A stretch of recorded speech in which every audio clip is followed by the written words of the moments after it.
एक गांव में चंद्र नाम का लड़का अपने पिता के साथ रहता था। उसकी आयु 16 वर्ष की थी। उसकी माता का देहांत काफी समय पहले हो गया था।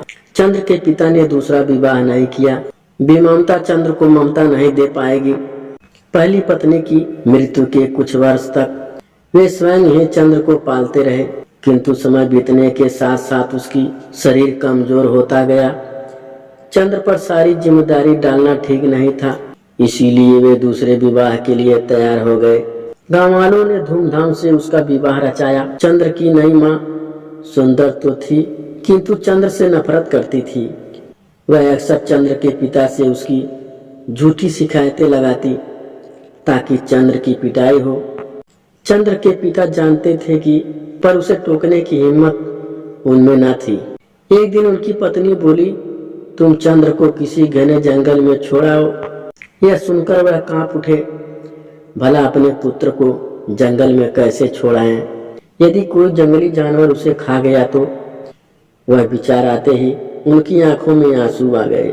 चंद्र की सौतेली माँ रस्सी दिखाकर बोली, यदि इसे जंगल में न छोड़कर आए तो मैं फांसी लगा लूंगी और तुम्हें जेल जाना होगा।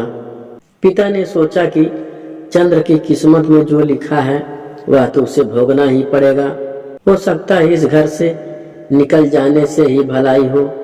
एक दिन उन्होंने चंद्र को साथ लिया और घने जंगल में जा पहुंचे। तुम बैठो जरा, मैं नदी से पानी पीकर आता हूँ। चंद्र शाम तक पिता की प्रतीक्षा करता रहा। पिता को तो लौटना था ही नहीं, न ही वे लौटे। रोता कलपता चंद्र थक कर वहां सो गया। तभी आकाश मार्ग से शिव पार्वती गुजरे। चंद्र के गालों पर सूखे आंखों की लकीरें देखकर पार्वती का मन पिघल गया। उन्होंने शिव जी से प्रार्थना की वे चंद्र की सहायता करें। अगले दिन सुबह चंद्र उठा। भोजनमय आश्रम की तलाश में वह आगे बढ़ा। जंगल में एक वीरान महल को देखकर वह चकित हो उठा। अंदर जाकर देखा तो उसकी हैरानी और भी बढ़ गई। सभी दरबान तथा नौकर चाकर अपने अपने स्थान पर सो रहे थे। वहां तक कि पिंजरों में बंद पंछी भी राशि पलंग पर एक रूप सी युवती सो रही थी। ऐसा लगता था कि महल का सारा जीवन थम गया हो। एक तेज व भयानक गर्जन से चंद्र चौंका। एकाएक उसके मन में आया, काश वह छोटा सा भी जीवन बन जाता और आने वाली मुसीबतें से बच जाता।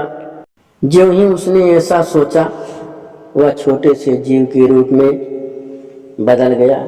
वह जान गया कि वह अनमोल उपहार स्वयं ईश्वर ने ही उसे दिया है। उसने आड़ में देखा कि एक विशाल राक्षस महल में प्रवेश किया। उसने बिस्तर के पास पड़ी हुई एक छड़ी से युवती को छुआ। वह उठ बैठी। सारे महल का जीवन लौट आया। पंछी चहचहाने लगे। नौकर चाकर चुपचाप अपने काम में जुट गए। राक्षस ने भरपेट भोजन किया। वह रूपसी युवती सिर झुकाए बैठी रही। राक्षस ने कहा, मुझसे शादी करोगी? युवती ने घृणा भरे स्वर में उत्तर दिया, एक राजकुमारी की शादी राक्षस से कभी नहीं होगी। राक्षस ने फिर सारे महल को जादुई नींद में सुला दिया। चंद्र अपनी छिपी शक्ति पहचान चुका था। वह अपनी असली रूप में वापस आ गया। उसने छड़ी से उस राजकुमारी को जगा दिया। वह पहले तो चंद्र को देखकर डर गई, किंतु चंद्र के मीठे स्वर ने उसे आश्वस्त किया। राजकुमारी के सामने ही चंद्र ने छड़ी के 2 टुकड़े कर दिए। उसने अपनी शक्ति के बल पर सेना मंगवा ली। दरवाजे पर सेना तैनात की। राक्षस लौटा तो महल की रौनक देखकर क्रोधित हो उठा। सेना ने तीरों की बौछार से उसे छलनी कर दिया। चंद्र ने राक्षस को मरा जानकर लौटना चाहा तो राजकुमारी प्यार से बोली, आप यहीं रहें और छोटे से राज्य का निर्माण करें। कुछ ही दिनों में चंद्र और राजकुमारी विवाह बंधन में बंध गए।